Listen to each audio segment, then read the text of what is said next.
అడుగు దేవేంద్ర. ఈ ఏలియన్స్ అంటే ఎవరు? అసలు ఏలియన్స్ ఉంటారా? ఏలియన్స్ వల్ల గిజా పిరమిడ్స్ ఎక్కడెక్కడో కొన్ని అద్భుతాలు చేశారు అప్పట్లో. ఏలియన్స్ అంటే ఎవరు? గ్రాంతరవాసులా, లేకపోతే మానవ రూపంలో దైవ రూపంలో ఉన్న శక్తుల? అది ఎవరు ఏలియన్స్ అంటే? ఇప్పుడు మనకి ఇంగ్లీష్లో 2 పదాలు ఉన్నాయి, వైల్డ్ అని ఒకటి, ఏలియన్ ఒకటి. సో ఏలియన్స్ ఉన్నారని నమ్ముతున్నారు అంతే. తద్వారా మనిషి మేధస్సుని మనం కించపరుస్తున్నాం. మరి అంత పెద్ద గిజా పిరమిడ్స్ ఎట్లా? అదే మనిషి మేధస్సు మనకు సాధ్యమైతలేదు కాబట్టి అప్పటి మనిషికి సాధ్యం కాదని మనం అనుకుంటున్నాం అంతే. అంటే మన దృష్టి అంతా ఎలా ఉంది, ఇప్పుడు ఇంత టెక్నాలజీ ఉన్న మనకే సాధ్యం కాదు అట్లాంటి పిరమిడ్ కట్టడం. బోర్డు ఎప్పుడో 5,000 ఏళ్ళ క్రితం వాళ్ళకి ఏం సాధ్యమవుతుంది అనుకుంటున్నాం. మేబీ ఇప్పుడున్న మనిషి కంటే advanced human being, advanced understanding ఇంకోటి ఉండవచ్చు. ఇప్పుడు ఈ జనరేషన్లోనే ఒక పల్లెటూరు వాడికి సిటీ వాడికి తేడా ఉందా లేదా? ఆలోచనల్లో, మాట తీరులో, చేసే పనిలో. ఇప్పుడు ఊర్లో శ్రీకాకుళం జిల్లాలో ఒక పల్లెటూరులో ఎక్కడో గుడిసేస్తాడు, అది వాడి మేధస్సు అట్లే చెప్తుంది. అది ఇప్పుడు మోడర్న్ అగ్రికల్చర్ ఆర్కిటెక్ట్ ఎట్లుంది, ప్యారిస్లో కట్టే బిల్డింగ్స్, పెద్ద పెద్ద బిల్డింగ్స్. సో మనం అర్థం చేసుకున్న మెటీరియల్ని కొందరు, ఇప్పుడు నేనున్న ఆ మోడర్న్ అగ్రికల్చర్ ఆర్కిటెక్చర్ బిల్డింగ్ ఎలా కట్టారో నాకు తెలీదు. ఇప్పుడు ఒక 10,000 ఏళ్ళు అయిపోయింది, మానవ జాతి మొత్తం అంతరించిపోయింది. ఇప్పుడు కొత్తగా పుట్టిన వాడు అనుకుంటున్నాడు ఇది ఎవరు ఏలియన్స్ కట్టారు. ఇప్పుడు అద్దం ముక్క దాని మీద ఉంది, ఇప్పుడు ఏ అద్దాలు లేవు, మొత్తం అంతరించిపోయినాయి. సో మనకి అలా ఆలోచిస్తే సాటిస్ఫాక్షన్ ఉంది అంతే. అంటే ఇంత పెద్ద రాయి మనం లేపలేము, తద్వారా అప్పుడు కూడా మనిషి లేపి ఉండడు. బట్ అప్పుడున్న మనిషి నిరంతరం మెటీరియల్తోనే పనిచేసిండు. ఇప్పుడున్న టెక్నాలజీ అతనికి లేదు, అతనికి ఓన్లీ బాడీ, ఒక మెటీరియల్ ఉంది, చాలామంది మనుషులు ఉన్నారు, వాళ్ళకి వేరే పని లేదు. దానికి ఒక రిలీజియస్ అంబిషన్ ఏదో ఒక దాన్ని పెట్టి వాళ్ళు అట్లా పనిచేస్తూ వచ్చారు. సో అందుకని వాళ్ళు నిరంతరం ఆ దిశగా పనిచేస్తూ ఉండగా వాళ్ళకు కొన్ని ఐడియాస్ వచ్చింటాయి, how to lift a stone అని. ఆ ఐడియా అంతరించిపోయింది, మనకు రాయి కనిపిస్తుంది, వీడు అంతరించిపోయాడు. ఇప్పుడు నేను ఎక్కడో చదివాను, ఒక పెద్ద బండరాయిని తీసుకుని ఒక గోపురం మీద పెట్టారు. ఎలా పెట్టారంటే పెట్టారు. ఈయన ఎట్లా పెడుతుంది, ఈయన ఎట్లా గుంసత్తి ఆడేసి. సో దానికి ఒక చిన్న టెక్నిక్ ఒక పిల్లవాడు చెప్పాడు దానికి, ఆ ఊర్లో రాజుకి. వాడు రాజ్యం ఇచ్చేస్తా కొంత అని చెప్పిన తర్వాత, సో ఈ టెంపుల్ కట్టిన తర్వాత మొత్తం కన్స్ట్రక్షన్ పూర్తయింది. ఆ టెంపుల్ మునిగేని తీసుకుపోసారంట. ఇసుకపోసారు టెంపుల్ నిండా మొత్తం. ఇసుక తర్వాత ఎత్తుకోవచ్చు కదా, వాటర్ కూడా వెళ్ళిపోతుంది. ఇప్పుడు ఈ రాయిని తాడు కట్టి అటుపక్క లాగితే ఇసుక పోస్తుంటే ఈజీగా ఎక్కుతుందంట రాయి. అట్లేదో టెక్నిక్ కనుక్కున్నారు వాళ్ళు. కాబట్టి ఏలియన్స్ అనేవాళ్ళు ఉంటే ఉండని, ఇప్పుడు మనకు పిరమిడ్స్ అక్కర్లేదు కాబట్టి వాళ్ళు అవసరం లేదు. మనతో ఇంత సైన్స్ అభివృద్ధి చెందిన కూడా సైంటిస్టు కూడా దాన్ని ఎట్లా కట్టిరని తెలియకపోవచ్చు. సైంటిస్టులకు కూడా తెలియదు, కొన్ని తెలియదు. డాక్టర్కి ఆర్కిటెక్చర్ ఎట్లా తెలుస్తుంది? లేదా ఎప్పుడున్న ఆర్కిటెక్చర్ చదివిన వాడికి ఇంకొక తరహా ఆర్కిటెక్చర్ తెలియాలంటే ఆ నాలెడ్జ్ ఉండాలి కదా, నాలెడ్జ్ బేస్. ఏదో పుస్తకం ముగిస్తే, ఇప్పుడు నాకు కంప్యూటర్ ఇంజనీరు, కొత్త సాఫ్ట్వేర్ నాకు ఎట్లా తెలుస్తుంది? సో ప్రయత్నం చేస్తున్నారు, 1-2 అర్థం కాలేదంతే, మిగతావన్నీ లాజికల్గా అర్థమైనాయి. సో అప్పటి కన్స్ట్రక్షన్ పర్పస్ వేరు, ఇప్పుడు మనిషి చేస్తున్న కన్స్ట్రక్షన్స్ యొక్క పర్పస్ వేరు. అప్పుడు కన్స్ట్రక్షన్ పర్పస్లో బిజినెస్ లేదు, ఓన్లీ రిలీజియస్ ఆస్పెక్ట్ ఉంది. అది రాజులకి సంబంధించిన వాళ్ళ మత విశ్వాసాలకు సంబంధించిన విషయాలే జోడించి కట్టబడ్డాయి. అప్పుడు అలా కట్టిన అన్నిటి వెనుక పునర్జన్మ ఉంది. కామన్ మ్యాన్ పుట్టకపోని ఇంత విలాసాల్లో పుట్టిన నేను, ఎవరైతే పిరమిడ్ నిర్మించిన రాజు ఉన్నాడో అనుకున్నాడు అట్లా. సో ఇంత డబ్బులో ఉన్న నేను ఇన్ని విలాసవంతమైన జీవితాన్ని అనుభవిస్తున్నా, ఎందుకు మరణించాలి? అప్పుడు వాళ్ళ పూర్వీకులు అతనికి ఒక భరోసా ఇచ్చారు, we are descendants of sun god or something. So మనం ఎన్నికి వస్తాం, మరి వెనక్కి రావాలంటే మరి శరీరం ఉండాలి కదా. అప్పుడు శరీరాన్ని మనం పూడ్చిపెట్టే పద్ధతిని కనుక్కున్నాం మమ్మీ. లేకపోతే ఆ ప్రక్రియ ఎందుకు వస్తుంది? మమ్మిఫికేషన్.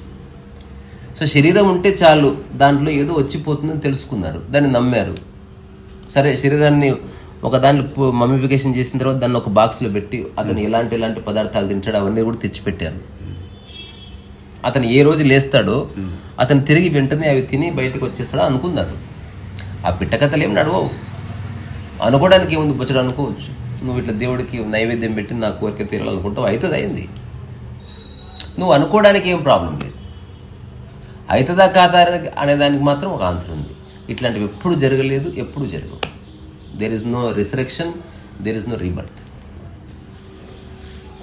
మళ్ళీ ఆస్ట్రాల్ మాస్టర్స్ వచ్చి నేను ఇవన్నీ విన్నా కదా, మన పేరెందుకు అంటే సుభాష్ పత్రి ఇట్లాంటి వాళ్ళ ద్వారా విపరీతంగా అయితే నేను చెప్తుంటే అది రియలే కావచ్చు. మరి మొన్నటిదాకా ఇట్లా ఉండే ఆస్ట్రాల్ మాస్టర్ అంటే వాళ్ళు ఎవరు అసలు ఉన్నారా, లేకపోతే వాళ్ళు కూడా ఈ దైవశక్తుల్లాగా వచ్చి చేశారా వాళ్ళకు వాళ్ళ మంచి చేతలను బట్టి? 99% ఆఫ్ పీపుల్కి అసలు ఆ పదాలు కూడా తెలియదు. మనం ఆ పదాలను చెప్పి దానికి సబ్స్టాన్స్ మనమే ఇస్తాం. ఇప్పుడు పూజకి ఊదిబత్తికి ఏమైనా సంబంధం ఉందా? కానీ ఊదిబత్తి అనేది దాదాపు ప్రపంచవ్యాప్తంగా ఇన్ పర్టికులర్ ఇండియాలో అయితే కనిపిస్తుందా లేదా ప్రతి చోట? అంటే ఆ ధూపం అవసరం. సో పూజకి ధూపానికి ఏం సంబంధం? ఏ సంబంధం లేదు. ఇప్పుడు ఊదిబత్తికి మనం ఎట్లయితే ఒక సబ్స్టాన్స్ ఇచ్చామో అది అవసరం లేకపోయినా పూజ నడుస్తుంది. అట్లనే ఎవడైతే మెడిటేషన్ చేస్తున్నాడో వాడిని కూర్చోబెట్టడానికి కొంత కంటెంట్ అవసరం. ఇప్పుడు నేను చెప్తున్న ప్రకారం ఏ వ్యక్తి ధ్యానం ఎక్కువసేపు చేయలేడు. ఎందుకంటే నా ప్రయత్నమే ధ్యానం చేయడం నుంచి విముక్తి, ధ్యానమే జీవన విధానం అవ్వడానికి నువ్వు ప్రయత్నం చేయాలి. స్పెషల్గా చేసేది కాదు అది, స్పెషల్గా చేసే వంట లాంటిది కాదు. నీ ప్రతి కదలికలోనూ ధ్యానం ఉంది. You are always mindful. ఈ క్షణం కూడా యు ఆర్ మైండ్ఫుల్. నీ నోటి నుంచి వచ్చే ప్రతి మాట, నీ కదలిక, దాని పట్ల నీ సంపూర్ణ ఎరుక ఈ క్షణం ఉంది. ఇప్పుడు ఏదో అన్కాన్షియస్గా అడ్డగోలుగా ఉండి ఆ సాయంత్రం 8 to 9 వరకు నేను కాన్షియస్గా ఉంటా అంటే ఎట్లా కుదురుతుంది? You are always breathing, you are always alive, and you should always be ఏమంటారు విత్ అవేర్నెస్. నువ్వు నిరంతరం మైండ్ఫుల్గా ఉండు. ఇవన్నీ జీవన విధానాల కింద మార్చుకోవడానికి కొంతకాలం చేసే ప్రయత్నమే, సాధనే ధ్యాన పద్ధతితో ఎస్టాబ్లిష్ అవుతుంది. కానీ ఎవరెవరైతే ఈ ఆశ్రమాలు నడుపుతున్నారో మరి వాళ్ళ పర్సనల్ ఎజెండాలు ఉన్నాయి దాంట్లో. ఇందులో ఏమీ సందేహం లేదు. ఇప్పుడు నాకు కూడా ఎజెండా ఉంటే ఎంతసేపు ఇరికియడం. ఒక రాయిని ఫేమస్ చేయొచ్చు, ఒకనొక రంగుని ఫేమస్ చేయొచ్చు, ఒకనొక ఫోటోని ఫేమస్ చేయొచ్చు, ఒకనొక మంత్రాన్ని ఫేమస్ చేయొచ్చు. దానికి ఇవ్వచ్చు ప్రాతిపదిక, ప్రామాణికతను ఇస్తే మెల్లగా. ఇప్పుడు దాన్ని నమ్మేవాళ్ళు 200 మంది అయ్యారనుకో, ఆ తర్వాత 800 మంది ఉత్తగా నమ్ముతారు. 1000 మంది నమ్మితే 1,00,000 మంది వెంటనే నమ్ముతారు. 1,00,000 మంది నమ్మితే 1,000,000 మంది నమ్మొచ్చు ఈజీగా. ఎందుకంటే అందరూ ఒక పాట పాడుతున్నారు, అందరూ ఒకలాగా చూస్తున్నారు, అందరూ ఒక డ్రెస్ వేసుకున్నారు.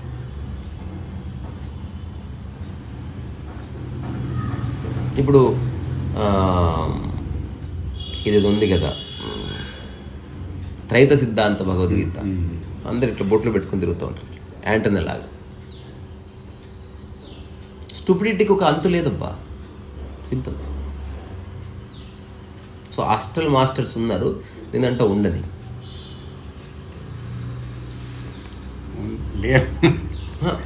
ఉండని. వాళ్ళు ఉన్నారా లేరా అని కాదు, నీకేం సంబంధం వాళ్ళతో.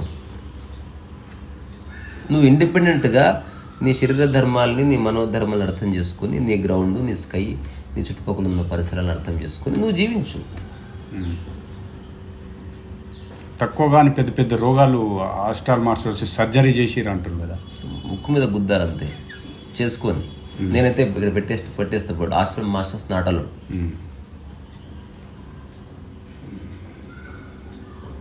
వాళ్ళ డాక్టర్సా. ఇప్పుడు వీళ్ళంతా నేను చూసినట్లు కళ్ళు మూసుకొని 2 నిమిషాల్లో అసలు మొత్తం అసలు ఎందెంది అద్భుతమైన విషయాలు చెప్తారు. ఊరికే అనుకుంటారు అంతే, అయితే పాడా. ఈ ప్రపంచంలో అందరూ ఆనందంగా ఉండాలని కోరుకుంటున్న మాస్టర్స్, ఈ ప్రపంచంలో ఎక్కడెక్కడున్న ఆస్ట్రల్ మాస్టర్స్ ఈ క్షణం ఇక్కడికి వచ్చి మనందరిని ఆశీర్వదించుకోవాలి. ఈ సేమ్ క్రిస్టియన్ గాస్పెల్ లేదు, ఓ దేవుడా నువ్వు ఎక్కడున్నావు దాన్ని చూడాలి, ఆమెనా మూర్ఖత్వానికి ఒక అంతు లేదబ్బా అసలు. చెప్పేటోళ్ళు అట్లే పాడైనరు, వినేటోళ్ళు అట్లే పాడైనరు.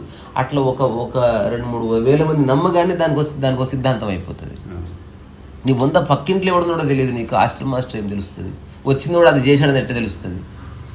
ఇంతమంది గురువులు ఎందుకు చచ్చిపోయారు? రమణమ్మారి సరుకోమతో రామకృష్ణ పరమహంస బక్క చిక్కి చచ్చిపోయాడు, ఇట్లా నక్కలా ఇట్లా డొక్కలు వెనుకపోయి చచ్చిపోయాడు. పరమహంస యోగానంద ఇట్లా మాట్లాడుతూ అట్టపోయి నిద్రపోయి చచ్చిపోయాడు. మా ఊర్లో బెడిలు లాగా ఒక ఆమె ఉంది, 102 ఏళ్ళు బతికించే బస్. ఆమెకు ఆ తెలియదు, సా తెలియదు, టా తెలియదు. ఇదేంది నిన్ను స్వాధీనపరిచే ఆలోచనలు అంతే. నిన్ను ఎట్లా క్యూర్ చేస్తారు? ఒకవేళ హాస్టల్ మాస్టర్స్ ఉంటే వాళ్ళు దేంట్లో నిష్ణాతులో ఆ విషయంలో నీకు సహాయం చేయొచ్చు. అంతే నీ రోగాలు తగ్గించడానికి. ఇప్పుడు ఎవరైతే నమ్ముతున్నారో వాళ్ళని ఒక బాండ్ రాసి హాస్టల్ ట్రావెల్స్ ఉన్నారు, నేను కూడా రాస్తాను. నేను కూడా లేరు, నేను ఏనాడు వాళ్ళ సహాయం తీసుకొని నాకు నిజంగా జ్వరం వస్తే డాక్టర్ కాడికే పోతా. ఇది నేను రాసిస్తున్నా. నేను డాక్టర్ కాడికి పోను, లేకపోతే డాక్టర్ కాడికే పోతా. అంతేగాని ఎవరైతే హాస్టల్ ట్రావెలర్స్ ఉన్నారో లేకపోతే మాస్టర్స్ ఉన్నారని నమ్ముతున్నారో వాళ్ళని ఒక గవర్నమెంట్ కోర్ట్ అఫిడవిట్ రాసియమను. ఇక మీదట నాకు జ్వరం వచ్చినా, ఏమొచ్చినా, ఆర్థిక సమస్యలు వచ్చినా, కడుపులో పుండు వచ్చినా, కాళ్ళ నొప్పులు వచ్చినా, ఏమొచ్చినా సరే ఓన్లీ హాస్టల్ మాస్టర్స్ మాత్రమే నన్ను ట్రీట్ చేస్తారు. ఎంత సింపుల్. దానికి చాలా అక్కర్లే, ఫీజు అక్కర్లే, హాస్పిటల్ అక్కర్లే, ఏం అక్కర్లే. లోపలికి జుజ్ అంటే అయిపోయి క్లీన్ అయిపోయాయి. ఇప్పుడు త్రైత సిద్ధాంత భగవద్గీత నాకు తెలిసిన ఒకటి ఎన్ని కష్టాలు పడ్డాడో దీని మాటలు నమ్మి. వాళ్ళు ఏం చెప్తారు? ఇప్పుడు నీ కడుపులో నొప్పి వచ్చింది, ఆ పుస్తకం పుట్ట మీద పెట్టుకో, తగ్గిపోతుంది, గుంజేస్తుంది అది. వాడు బయాలజీలో ఏమంటారు గోల్డ్ మెడలిస్ట్. వాడు నమ్ముతున్నాడు దాన్ని. నిన్న బుద్ధుందారా నీకేమన్నా? వాడు అంటాడు నీకన్నా ప్రాబ్లం. వాడు అసలు మనం చెప్పేది వినడం లేదు, ఒక రకమైన బ్రెయిన్ వాష్డ్. అంటే ఈవెన్ యూ బిలీవ్ 100%, నువ్వు ఆలోచించడం మానేస్తే బ్రెయిన్ వాష్.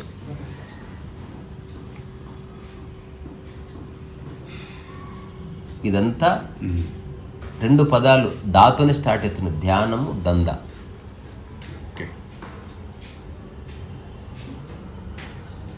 ధ్యానం అనేది ప్యూర్లీ పర్సనల్. కర్త అన్న భావన వెళ్ళిపోవడానికి నువ్వు ప్రయత్నం చేస్తున్నావు. ఇంతకు మించి వేరే డైమెన్షన్ లేనే లేదు. ఈ పూజలు పునస్కారాలు ఇవన్నీ కానే కాదు అసలు. ఇవన్నీ మిస్లీడింగ్. నేను పూజలు చేయొద్దనట్లే, ధ్యానం చేయొద్దనట్లే. నువ్వు దేని కింద, పిరమిడ్ కింద కూర్చో, చెంపు కింద కూర్చో, ఎక్కడన్నా కూర్చో, నీ ఇష్టం. కానీ the essence of meditation should be realised. అదేమిటి? నీలో నుంచి కర్త వెళ్ళిపోయాడు. The doer disappeared from your life. ఈ పుస్తకంలో ఒక బ్యూటిఫుల్ స్టేట్మెంట్ చూపిస్తా. ఇది ఎప్పుడు రాసింది? 2014-15. ఇప్పుడు ఏదో నువ్వు అడుగుతావని రాసింది కాదు. ఇప్పుడు నేను పుస్తకం రీరైట్ చేస్తున్నా కాబట్టి అది నిన్న రాత్రి ఆ పేజీ రాసిన కాబట్టి నాకు గుర్తుంది.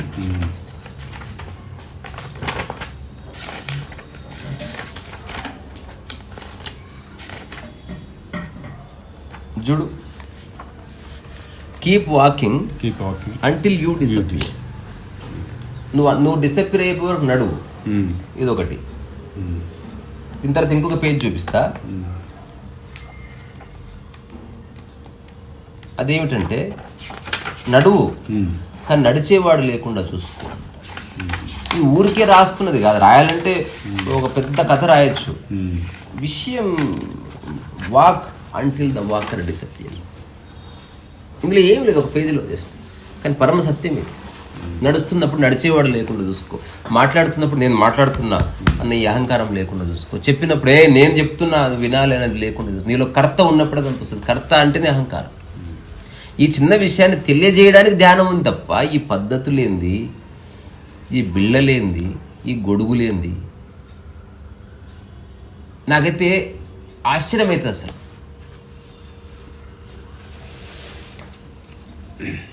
మీరు మధ్యాహ్నం ఒక వీడియోలో ఏలియన్స్ బొమ్మ చేయించారు. అవును, అది నేను చెప్పింది ఏమిటి, అట్లా మనం నమ్ముతున్నాం. అంటే నేను చెప్పింది మన వర్షన్. ఒకవేళ అప్పుడు ఏలియన్స్ వస్తే రాని, వాళ్ళు సహాయం చేసి కడితే నీకేమి? వాళ్ళకి సహాయం చేశారు, నీకెందుకు సహాయం చేయాలి? ఎట్లయితే డైనోసార్లు ఉన్నాయని మనం నమ్మలేదు దాని బొక్కలు దొరికే వరకు. దానికి ఇప్పుడు ప్రపంచవ్యాప్తంగా డైనోసార్ బొక్కలు దొరికితే ఇప్పుడు మనం నమ్ముతున్నాం. ఇక్కడ మన బిర్లా సైన్స్ మ్యూజియంలో కూడా డైనోసార్ ఉంది, చూసావు ఎప్పుడన్నా? దాని బోన్స్తో రియల్ డైనోసార్, దాని మీద నిజంగా ఫ్లెష్ గిష్ ఉంటే ఈ రూమ్ సరిపోదు, అంత పెద్దది. మరి అట్లాంటి డైనోసార్ ఈరోజు మన మధ్యన తిరిగితే మనం చచ్చిపోవా? క్రూయలెస్ట్ ఎనిమల్ అది అంతరించిపోయిందంటే నమ్ముతున్నాం. మరి అట్లా ఇప్పుడు ఇన్ని చీమలు ఉన్నాయి, మనం ఎందుకు అంతరించిపోతలేవు? దాని పిల్లల్లో ఏదో ఒకటి ఉండాలి. ఒకానొక టైంలో ఒక ప్రపంచవ్యాప్తంగా అంటే విశ్వవ్యాప్తంగా ఒక చిన్న కదలిక వచ్చింది. దాంతో అప్పటి వరకు ఉన్న ఎగ్జిస్టెడ్ అన్ని అంతరించిపోయినాయి. ఇప్పుడు చెట్టు కొట్టేస్తావు, కాల్ చేస్తావు, ఇట్లా మొత్తం నల్లగా అయిపోయింది. ఒక 25 ఏళ్ళు గడిచింది, మళ్ళీ అదే చెట్టు చిన్న మొలిచింది.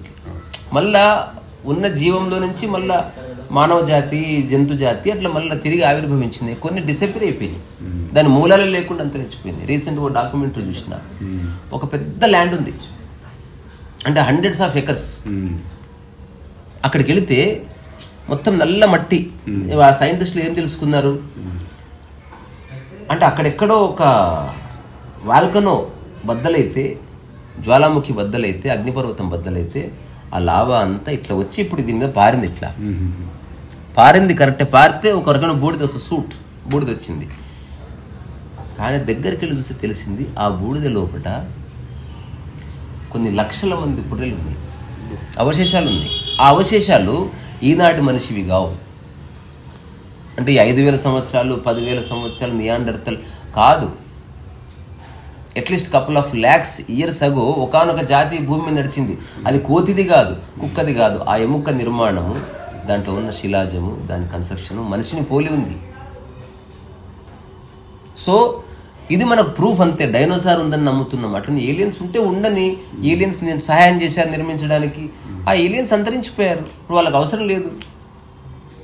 దీనికి ప్రతిగా ఒక నాసా సైంటిస్ట్ చెప్పిన మాట చెప్తా. దీనికి కూడా ఇంటర్నెట్లో ఎప్పుడైనా చదివితే అధ్యయనం చేసే వాళ్ళకి తెలుస్తుంది. అంటే ఇప్పుడు నేను ఏ రెఫరెన్స్ ఇయ్యను, మీకు ఇష్టం ఉంటే తెలుసుకోండి అంతే.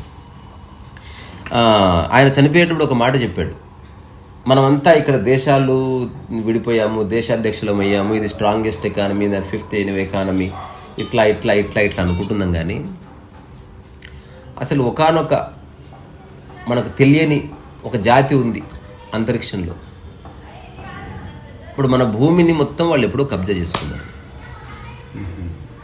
మనకు వచ్చే ఆలోచనలన్నీ వాళ్ళు సంకల్పిస్తున్నది. ఒకప్పుడు దీనిని నాశనం చేయాలంటే మనిషి ఫిజికల్గా యుద్ధం చేయవలసి వచ్చేది. ఆ తర్వాత నేనేం చేసిన, నేను నీకు ఎక్స్ప్లెయిన్ చేసి నీతో యుద్ధం చేయించిన రెండవ స్ట్రెయిన్ యుద్ధం ఇది. ఇప్పుడు బాలాజీ కానీ వేసేయాలి, నీకు సంబంధమే లేదు, కానీ నేను నీకు ఎక్స్ప్లెయిన్ చేసిన, నువ్వు ఎందుకు వేసేయాలంటే ఇది మన జాతి, నువ్వు ఇట్లా అంటే నీకు నా ఎస్ సార్ అని చెప్పేసి. ఇది రెండవది. మూడవది ఏమిటి, రెండో దాంట్లో నువ్వు తెలుస్తుంది నేను చేసిన తప్పే, వాడి కోసం చేసిన.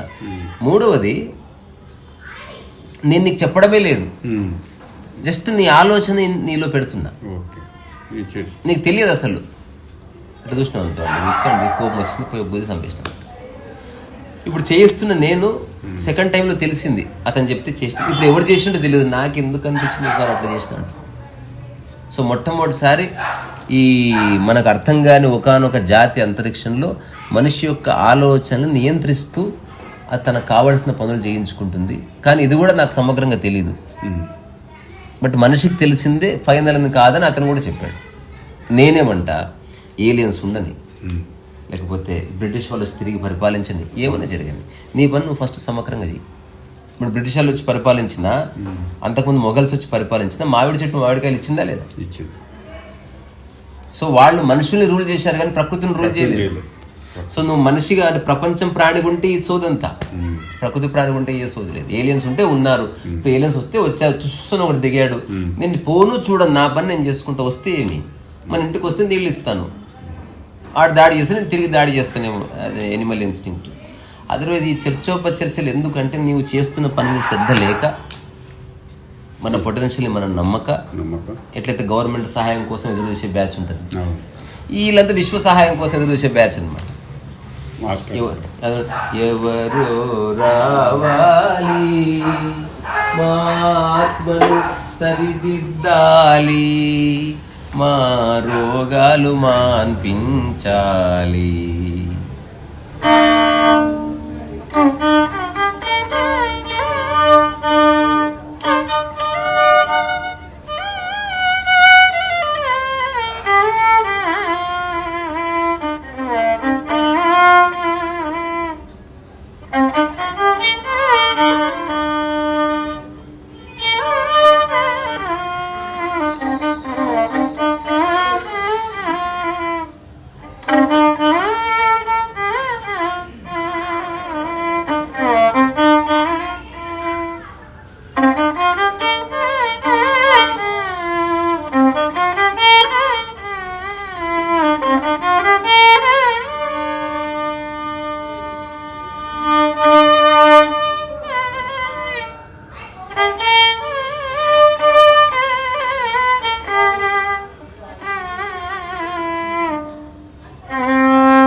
ఎవడన్నా ఈ హాస్టల్ మాస్టర్ సహాయంతో వైలిన్ నేర్చుకోమని?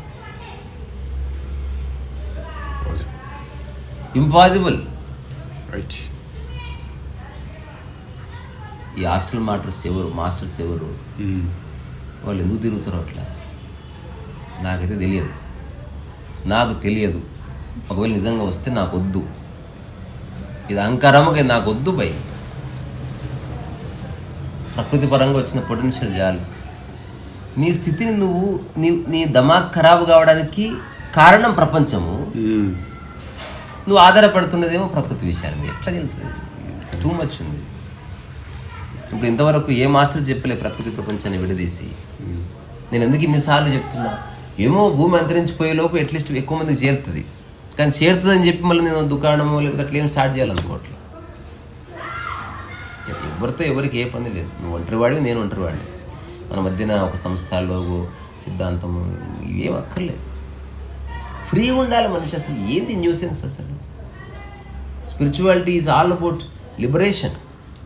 లిబరేషన్ చెప్తూ బంధిస్తున్నారు. ఏంది ఇంత కాంట్రడిక్షన్? నేనైతే ఏనాడు చూడలేదు. అసలు మనిషికి అంటారు కదా, ఏమైంది మనిషికి? నాకు అనిపిస్తుంది this people striving for liberation, కానీ దానికి అగెనిస్ట్గా అన్ని చేస్తున్నారు.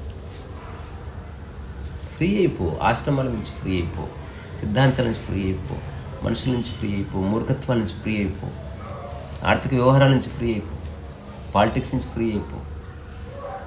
నీ మైండ్లో అవే ఉండకు. నువ్వు ఫ్రీ అయిపోతే నువ్వు ఎక్కడ ఫ్రీ చేయలేవు. ఉంటే కదా నువ్వు వస్తువు అంటే ఫ్రీ అవ్వచ్చు. పాలిటిక్స్ ఎట్లా? మొత్తం నీ చుట్టుపక్కలంతా పాలిటిక్స్ అండి. నీ మనసులో పాలిటిక్స్ లేకుండా చూసుకో. నువ్వు రాజకీయం చేయకు. Then you experience liberation. నీ పెంటలన్నీ అలాగే ఉంచుతాను, కానీ నేను లిబరేట్ అవుతాయంటే అది అయ్యే పని కదా.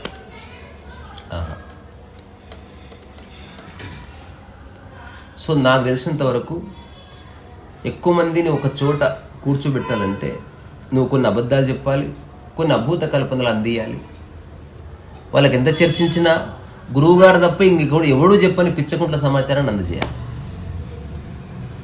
టమాటా గురించి గురువుగారు అయితే మాకు తెలుసండి, చిన్నప్పటి నుంచి కొందాం అంటారు. అట్లా కాకుండా ఒకనొక శక్తి ఉన్నది, ఒకనొక రోజు ఇలా కనుక కూర్చుంటే ఆ శక్తి నీలో దూరుతుంది, అప్పుడు ఇక్కడ ఒక బర్నింగ్ సెన్సేషన్ వస్తుంది అన్నావు. నువ్వు నిజంగా కూర్చుంటే అంటుంది. అలాంటిది ఏమి లేదు. నీ థాట్ వల్ల నువ్వు అనుకుంటే అవుతుంది,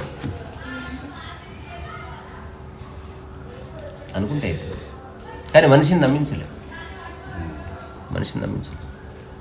అన్నీ తెలిసిన మూర్ఖుడు మనిషి. ఇప్పుడు మన కాన్వర్జేషన్ నమ్మించడానికి కాదు, ఎవరెవరి సహాయమో ఎందుకు కోరుకుంటున్నావు అసలు? ఎవరైతే నిన్ను నీ హెల్త్ సరి చేస్తారో నిన్ను సంపేది కూడా వాళ్ళేనా ఫిక్స్ చెయ్యి, డిక్లేర్ చెయ్యి. రెండవది అక్కడ ఏమి వాళ్ళు ఎవరో తెలుసుకోకుండా వాళ్ళకి నీ బాడీని ఎందుకు అప్ప చెప్తున్నావు? అంత గుడ్డి నమ్మకం ఎందుకు? నాలుగవది, నిజంగా అలాంటి వాళ్ళు ఉంటే ఒక డాక్యుమెంట్ రాసి ఇక మీదట నేనేమి చేయను, they will take care. If I have any problem I will meditate and they will take care. నేను చివరికి ఒక సత్యం చెప్తున్నా, ఇదంతా జస్ట్ మానసికమైన ఆట అంతే, అంతకుమించి ఏం లేదు. నువ్వు ఏదైతే నమ్ముతున్నావో రూఢిగా నీకు తెలియదు, అది ఇమాజినేషనా లేకపోతే ఇల్యూజనా, డిల్యూజనా, భ్రమనా, లేకపోతే హాలోజినేషనా, లేకపోతే హైపోథెసిసా, ఆల్ లుక్ సిమిలర్. తెలియనే తెలియదు. దీని ఇంకోటి కంటికి కనబడదు కాబట్టి నువ్వు దాన్ని నమ్మి బతకొచ్చు. మొట్టమొదటిసారి ఇట్లా కళ్ళు మూసుకున్న దాన్ని వాడికి ఏదో ఇట్లా కనిపించింది, వాడు కపుల్ ఆఫ్ డేస్ గంభీరం అయిపోయింది, అసలు నాకేదో అయిపోయింది. ఉత్తదే వాడేదో ఊహించుకున్నాడు అంతే. ఒక 1000 ఏళ్ళ తర్వాత ఉత్త ఊహరా నాని ఇమాజినేషన్, ఇది ఏది కనుక నాకు అనిపిస్తుంది. కానీ కొన్ని జీవితాలు అంటే నేను నాకేదో పిచ్చెక్కినట్టుగా అనుకున్నాను. తర్వాత వాడు ఏం చేశాడు, ఇట్లా ఊహించుకున్నాడు, దాన్ని బొమ్మ కూడా గీసాడు, వాడు దేవుడు అయిపోయాడు. కొంత రాను అడ్వాన్స్ ఇవన్నీ జనరల్ ఆర్ట్స్ అని తెలుసుకున్నాను. ఒక 100 ఏళ్ల క్రితం ఉన్న చాలామంది ఆధ్యాత్మికవేత్తలు దే ఆర్ నాట్ రియల్లీ. అప్పుడు చుట్టుపక్కల జనాలకు ఏం చెల్లేదు కాబట్టి వాళ్ళు ఆటలు చెల్లింది. అప్పుడు సీసీ కెమెరాలు అవి లేవు కాబట్టి చెల్లిపోయింది. అట్లా నిజమైన యోగులు ఉన్నారు, వాళ్ళ వాళ్ళ వాళ్ళ వాంగ్మయం చూస్తే తెలుస్తుంది వాళ్ళు ఎవరనేది. పేరు చెప్తే మళ్ళీ మనోభావాలు దెబ్బతింటాయి. కానీ రియల్ మాస్టర్స్ ఎప్పుడు రిచువల్స్ని, అంటే నిజమైన మాస్టర్ ఎలా ఉంటుందని ఎగ్జాంపుల్ చెప్తున్నా. పూజలు పునస్కారాలు ఇటువంటి వైపు నేను తీసుకెళ్ళాడు. రెండోది, ఈ హాస్టల్ మాస్టర్స్ ఈ బొంగు భోజనం అని వాడు మాట్లాడు, యథార్థత గురించి మాట్లాడతాడు. నువ్వు ఉన్నావు, నీ పని ఉంది, దాంట్లో లీనంగా అన్నవాడు రియల్ మాస్టర్. మిగతా వాళ్ళంతా లోపాయకారిగా ఏదో ఉంది. ఇప్పుడు నేను చెప్తున్నా, ఈనాడు రిచువల్స్ వైపు కానీ ఊహల వైపు కానీ తీసుకెళ్ళిన వాళ్ళు రమణ మహర్షి ఒకడు, నిసర్గదత్త మహారాజు ఒకడు, జిడి కృష్ణమూర్తి ఒకడు, యూజీ కృష్ణమూర్తి, వీళ్ళెవరు అసలు చెప్పలేదు. ఇది ఎవరన్నా చెప్పవచ్చు. ఇప్పుడు నేను కూడా అవన్నీ డిస్కార్డ్ చేస్తున్నా. నువ్వు నా నుంచి కూడా లిబరేట్ అయిపోవాలి. That is real liberation. చిన్న గౌరవం కృతజ్ఞత ఉంటుంది, అది ఎలాగుంటుంది. ఓ లిఫ్ట్ ఇచ్చిన వాడి మీద ఉంటుంది, జీవితాన్ని పరిచయం చేసిన వాడి మీద ఉంటుంది. దాన్ని బెగ్ చేయాల్సిన అవసరం లేదు. నువ్వు ఎక్కడున్నా, ఏ ప్రాంతంలో ఉన్నా, ఈరోజు ఇలా ఉన్నా అంటే ఆయన ఇచ్చిన చిన్న understanding, thank you so much. అక్కడ అంతవరకే గురువు. ఆయన పోవడము, ఎమోషన్ ఇదంతా అలాంటిది లేదు. ఆయన మంచి పాట చెప్పేదాన్ని,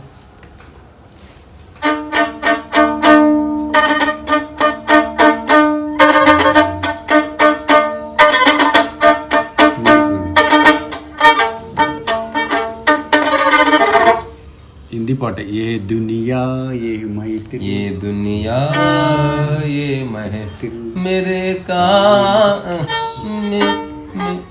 మేరే కామ్ ఏ దునియా ఏ మహతిల్ మేరే కామ్ మేరే కామ్ మేరే కామ్. నాకు తెలియదు కానీ ఓవరాల్గా ఆవిరే కనిపిస్తున్నది. ఇంకేదన్నా పాట? ఊహల పల్లకి, ఈ ఊహలలోనే మనిషి ఇట్లా అయిపోతుంది.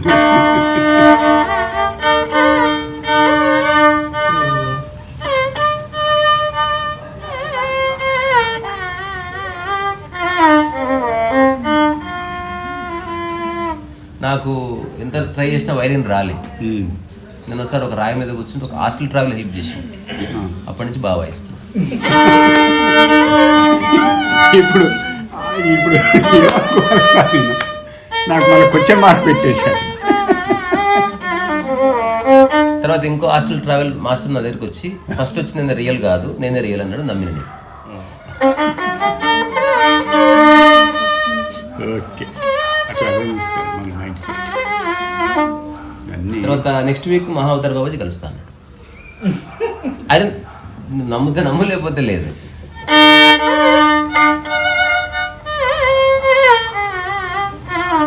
ఆయన ఒక మాట చెప్పాడు నాకు, ఎవరెవరైతే నన్ను కలిసాను అనుకుంటున్నారో అసలు నేను కనబడనే లేదు, వాళ్ళకి ఉత్తగా ప్రచారం చేసుకుంటారని చెప్పి.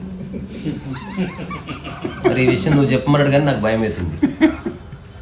సో ఇలాంటి వాటిలో నన్ను దింపకండి అని చెప్పినా, సరే నీ ఇష్టం అబ్బా.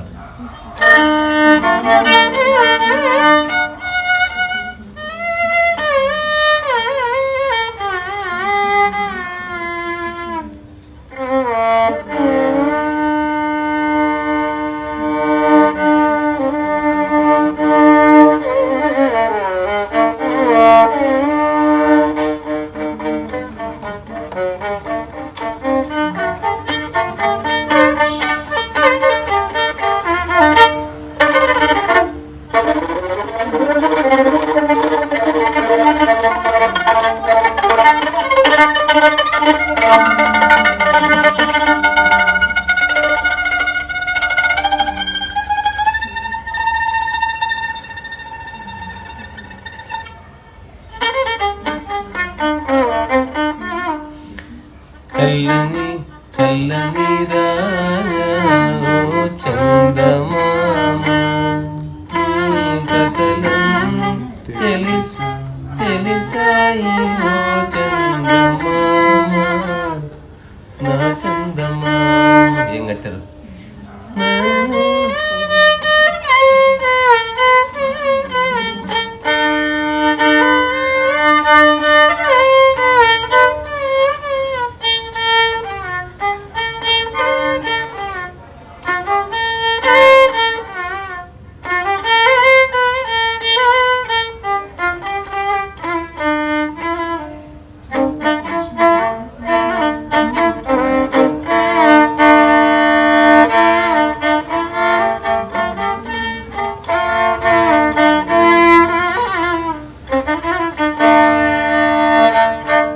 నేను ఫస్ట్ వైలిన్ పట్టుకున్న తర్వాత వాయించగానే పాటలాగా అనిపించింది ఒకటి. పాటలు రాయించడం రాదు కదా, అదేది మన మళ్ళీ ఎలా అమ్మా అసలు ఈ పాట అనిపిస్తున్నాను ఆశ్చర్యపోయినా. ఇట్లన్నా అసలు పాట వాయించలే, అట్లా ఏదో వాయిస్తే పాట అనిపించింది. ఇంకా కొన్ని నెలలు అదే.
పాత సినిమాలన్నీ ఇట్లాంటి స్టైల్లో పాటలు కట్టినారు.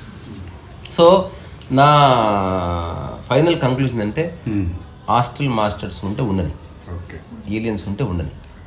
మన పని మనం చేసుకో. ఇప్పుడు ఏలియన్స్ వచ్చినా నా దగ్గర అంత పెద్ద రాళ్ళు లేవు, నేను కట్టేది లేదు, నేను నాకు వద్దు అయ్యా మహానుభావ మీరు వెళ్ళిపోండి అటన్నా ఎటన్నా పోతే. ఇప్పుడు నేను పొలం చేస్తున్నాను, నాకు వద్దు ఏలియన్ సహాయం, నేనే గుంత తీసి నేనే మొక్క నాటాలనుకుంటుంది. ఎవరు సహాయం? ప్రకృతి సహాయం కావాలి నాకు. ఏలియన్ ప్రకృతిలో భాగమైతే అది హెల్ప్ చేస్తుంది, మనకు సంబంధం లేదు. ఆధ్యాత్మికత పూర్తి ప్రకృతి విషయం నేను చెప్తూ వస్తున్నాను. జనాలు ధ్యానం చేసేదంతా ప్రాపంచిక విషయాలని నాకు తెలుస్తుంది. మనశ్శాంతి కొరకు కూడా చేస్తున్నాము సార్. అదే ఆ మనస్సు అశాంతి ఎందుకు పాలేదో గుర్తిస్తే శాంతి వస్తుంది. పెద్ద పెద్ద మహాత్ములు చాలామంది ఈ ధ్యానం వల్ల నేను ఇట్లా అని కూడా పేపర్లలో ఇస్తుంటారు కదా సార్. నేను చెప్పేది ఎవరైనా చెప్తే నీకు నమ్మబుద్ధి అవుతుంది, నీకంటే తెలుస్తుంది. ఒక 10 ఏళ్ల పిల్లవాడు ఏ ధ్యానం లేకుండా ఎంత బాగుంది, ఆనందం. దానికి కారణం ఏంది? ఆ మనసు అశాంతిని పొందే విషయాలను ఇంకా ఆహ్వానించలేదు, అంతే. ఇంకా డబ్బు రాలేదు ఆ మైండ్లోకి, ఇంకా శృంగారం రాలేదు, పరచింతన రాలేదు, పేరు ప్రఖ్యాతులు రాలేదు, పాలిటిక్స్ రాలేదు, నాది అన్న భావన రాలేదు. అందుకని వాడు బాగున్నాడు. కరెక్ట్. ఇప్పుడు నేను ఎందుకు బాగున్నా? నాలో లేవు అవి. డిక్లేర్ చేయాలి. దీనికి హాస్టల్ మాస్టర్స్ ఎందుకు ఇంత చిన్న విషయానికి? ఏమన్నా గొప్ప గొప్ప కార్యక్రమాలు ప్రపంచవ్యాప్తంగా మా సంస్థలు కావాలి, మీ సహాయం చేయండి అట్లాంటి కావాలి. నాలాంటి వాడికి అసలు వాళ్ళు ఎందుకు సహాయం? సో ఇప్పుడు మన మాటలు వాళ్ళు వింటూనే ఉంటారు ఖచ్చితంగా. వాళ్ళు ఖచ్చితంగా నాకు థ్యాంక్స్ చెప్తారు. ఇంకా నిజంగా ఏ సహాయం కోరని వాడికి ఇప్పుడు గవర్నమెంట్ నేను ఏ పథకాలు తీసుకుంటే ఎంత లైక్ చేస్తున్నాను. సో హాస్టల్ మాస్టర్స్ మీరు ఎక్కడున్నా దయచేసి మా జీవితంలోకి రాకండి. నాకు వద్దు అంటే ఐ రెస్పెక్ట్ యూ ఆల్. నాకు మాత్రం మీ సాయం వద్దు. నేను నా ఫిజికల్ రియాలిటీని ఉపయోగించి నేను పెయింటింగ్ వేద్దాం అనుకుంటున్నాను, ఓ బొమ్మ చెక్కుదాం అనుకుంటున్నా. పుస్తకం ఇది అహంకారంతో చెప్తున్నది కాదు. ఇప్పుడు కాళ్ళు ఉన్నవాడు చెప్తే నడిచి వస్తానంటాడు, అదే అహంకారంతో చెప్తున్నది, ఉన్నది చెప్తున్నాడు. ఎవరికైతే ఒకటి లేదో వాడికి కట్టే అవసరం. అట్లా తన సొంత జీవితాన్ని తను నిర్మించుకోలేని వాడికి సహాయం అవసరం. అట్లాంటి వాళ్ళందరికీ మీరు సాయం చేయండి.